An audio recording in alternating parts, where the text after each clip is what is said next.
大家好，歡迎嚟到 MK Channel， 睇片前請 CLS， 多謝大家嘅支持。近期好多香港人都會北上消費，所以好多零售業啊、餐飲業都撐唔住喎。當中咧都唔少係一啲熟悉嘅名字啦。其實香港係咪真係冇平靚正嘅餐廳呢？不如今集帶大家去揾下啲性價比高嘅餐廳。呢度咧就係旺角站嘅朗豪坊出口啦。咁我哋咧今日去一間好打卡嘅餐廳。咁其實咧，我哋沿住朗豪坊呢個方向離開朗豪坊，見到觀奇洋服嗰條馬路繼續過。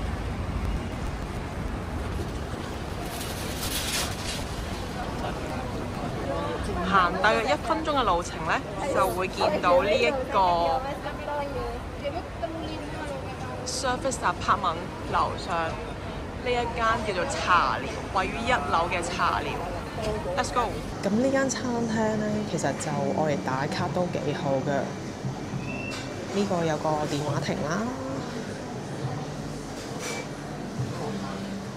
如果2個人咧，就可以坐呢啲吧台，對住個室外嘅環境，有啲自然光咁樣樣。咁但係如果你拍晒咧，其實就會有室內嘅部分嘅。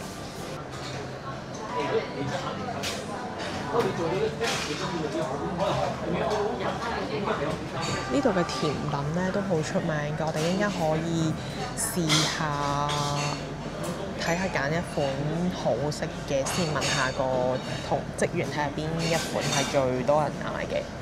左手邊呢一個咧，其實係一個風乾櫃嚟嘅，咁佢就會維持喺大約12度嘅溫度啦。咁裏邊咧就有啲風咧不停係喺度循環緊嘅。咁風乾咗嘅食物有咩好處咧？其實最常見咧就係我哋食嘅火腿啊，西班牙火腿，其實就用呢個方法做啦。咁個好處就係咧，譬如啲雞啊或者豬手都好咧，風乾完之後咧，就係個皮佢就會變咗脆嘅，但係啲肉汁咧就鎖住喺裏邊，因為個面頭已經風乾咗硬咗啦嘛，啲肉汁係唔會再蒸發咗出嚟，咁所以咧嗰個食物嘅 texture 就會嚟自咁樣樣啦。呢一杯咧就係話梅特飲，咁咧佢個底咧就有盞燈喺度嘅，因為杯話梅特飲本身個顏色係好靚啦，咁所以咧打咗個燈之後咧就可以突顯佢個顏色出嚟啦。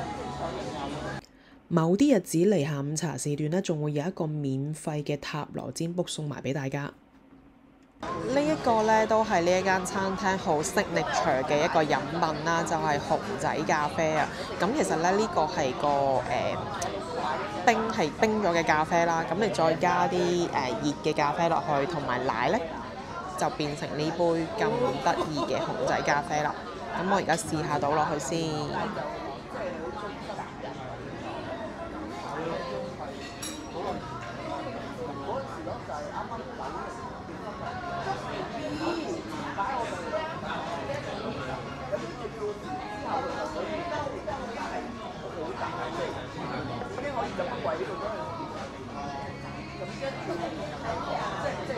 好得意啊！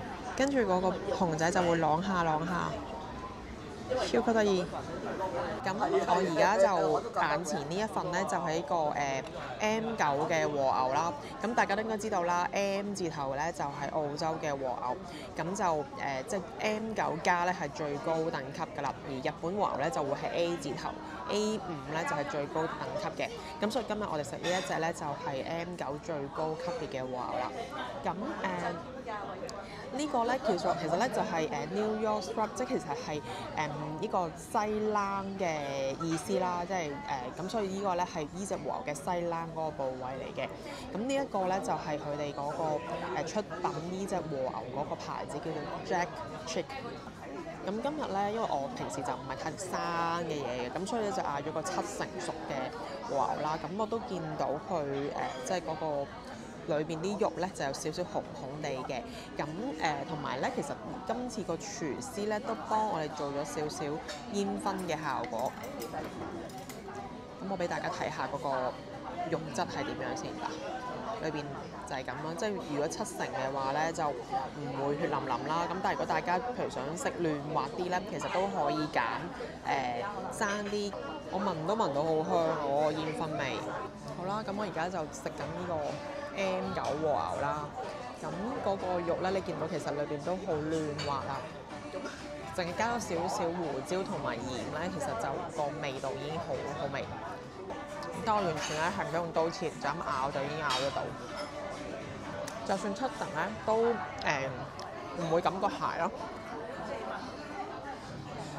不過我都係會建議大家頭先一拎嚟將食，我覺得而家係凍咗少少嘅。其實呢個木牌咧，即係唔係間餐廳都會有，係真係要配備呢個 M9 和牛級別嘅餐廳認證咗咧，其實先會有呢個木牌可以 show 喺個餐廳裏邊嘅咯。所以咧，呢個和牛真係真材實料。甜品咧，我哋嗌咗2款嘅，就係而家最多人中意、最受歡迎嘅開心果。咁今次係開心果巴斯克啦。咁另一款咧就係呢個朱古力嘅蛋糕啦。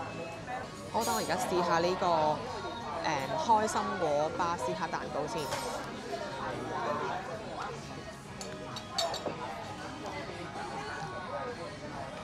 哇！真係好重嗰個開心果嘅味道咯。再加埋巴斯克 cheesecake，你會食得好開啊！即係分得到2種嘅味道喺度喎，而係 match 嘅，就唔會話覺得兩者格格不入咁樣咯。咁今日咧，我哋消費咗684蚊 for 2個人嘅份量嘅。